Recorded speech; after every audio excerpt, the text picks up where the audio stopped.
तर मित्रांनो आम्ही आता आंबे तोडायला चाललो. आंब्याची डांग पडलेली आहे मोठी. आता पहिली दाखवून पहिली आता फोटो तिथे भरून आणतो मस्त. चला तुम्ही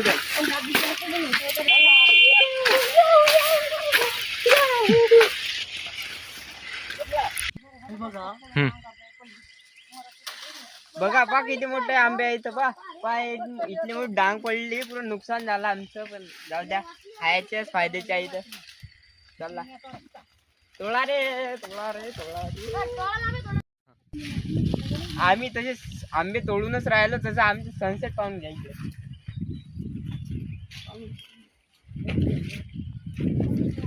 हा कसं आहे पा कसं आहे. हा कसं आहे. क्वालिटी आणि क्वांटिटीच आहे भाऊ. हा नान करती काय उठे चालू. आता झाले आंबे तोडणं सगळे खतम. आता आम्ही चाललो घरी. चला रे मग कोणते आम्ही घरी. चला बाय बाय बाय.